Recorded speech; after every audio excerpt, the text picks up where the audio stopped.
Hello and welcome to the GSC Grays podcast. Today I'm with Director Greg Ricketts, and today we'll be talking about mitigating the inheritance tax implications from the recent budget. So farmers are feeling a little bit hard done to.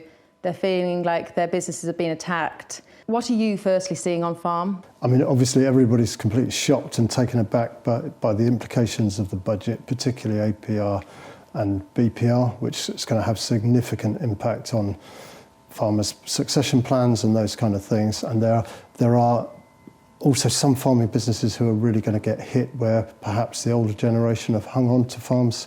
At the other end of the spectrum, I think we're seeing people with businesses where perhaps in their 50s and 60s they need to start thinking about the transition of the business sooner than they might have done to get to a point where they can minimise tax or manage tax. So we have the option of the 7 years transfer to pass down from one generation to another at the moment. That is something that has been left in the budget. Can you just talk us through what that means and what those options are, please?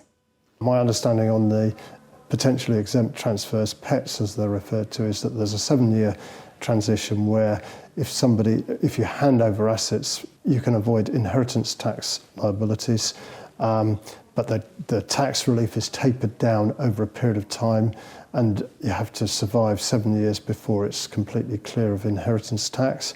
Within that, there are different graduations in terms of the reductions, and you probably need to get 3, 4, 5 years into that time period to get the real benefit of reductions in tax.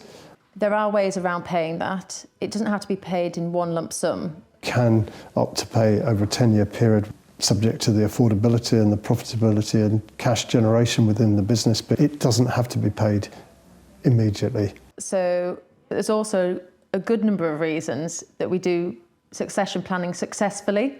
What are those? It's probably more important to consider some of the other reasons around succession, which is about bringing the next generation into the business to get the best ideas that come. Often younger generation think about things differently. They maybe challenge the status quo that the older generation have followed for a period of time. The better understanding of things like use of data. Should we be benchmarking our figures against our neighbours or our competitors within the sector? So I think it's really important to create that opportunity for the next generation, that they can see a positive future, a profitable future for themselves. They can generate a good income. So all of those things are massively important in my mind in terms of succession planning, as much as the tax implications have come to the fore at the moment. I completely agree, and it's ultimately just raising those aspirations of the next generation to see that this is an industry worth going into. So looking at this as a catalyst for change and how succession planning is so crucial for family farms, what's our advice? What are we working with these family businesses to achieve? Firstly, it's a bit of planning and understanding of the basic situation, who owns what within the business. Mm-hmm. The changes that have come in mean that probably starting that process much sooner and much earlier are really going to be quite key. But what the strategy for the business is, who's going to be involved in the business, those kind of things. Some really basic, I think, business planning as much as tax planning to ensure that the future of the business is as strong as it can be and people can afford to pay some of the tax that's going to be due. After the business resilience events that we've been hosting last week and currently at the moment, we're looking at things like, do you have a full understanding of your accounts? Do you have partnership agreements? Does everybody have a will? And putting life insurance onto younger members of the family and the partnership, do we think this is a viable option? Do we think this is something that would work going forward? We certainly think that probably some farming businesses will look at that kind of insurance policy with younger members, but ultimately even any insurance policy is going to lift the cost to the business. Mm-hmm. So again, perhaps we've still got to be focusing very definitely on profitability of farming businesses. So insurance policies might be one way of mitigating, but there's still that additional cost. There's a good case study that you're working with at the moment. Could you talk about that a little bit and how that works? Yeah, sure. The better run family businesses, they involve all of the family members at all generations. They're all probably partners within the business. They have more formal management meetings on a regular basis, monthly, bi-monthly as a minimum. Almost each family member challenges the others as to, why is your enterprise not performing so well? What can you do differently? Should we be doing that enterprise going forward? But the sheer fact of almost just sitting down in a more formal meeting with some papers around the financial performance of the business, what's working, what's not working, might seem like a small thing, but can be really powerful in setting the more professionally run farming businesses apart from the ones that are perhaps not doing quite so well.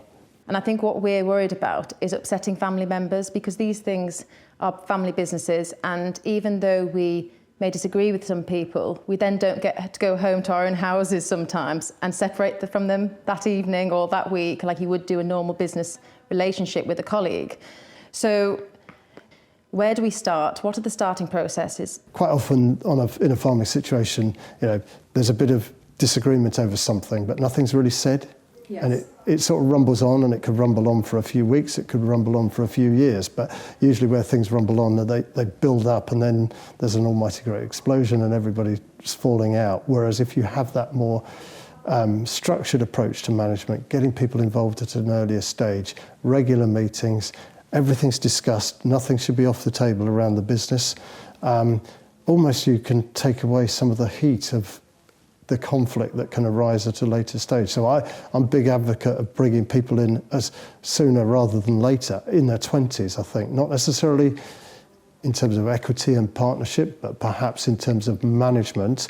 And then gradually there's a transition where people should start to expect more involvement in the business. And too often people have been left, into their 50s, and then suddenly they're left to run a farming business that they've had very little involvement in. That's not right, I don't think, anyway. So looking now then at how we ensure businesses are more profitable going forward, from the budget, the DEFRA funding has remained. It's going forward into ELMS. Can you talk us through that a little bit more as well, please? Obviously, ELMS encompasses a number of different schemes, but particularly perhaps Sustainable Farming Incentive. We have seen lots of farmers go into an SFI agreement, and they're generating, a really good return out of it, I suppose, but reducing input on fertiliser, for example, on grassland farms where introducing herbal lays has become quite a key part of the farming system going forward.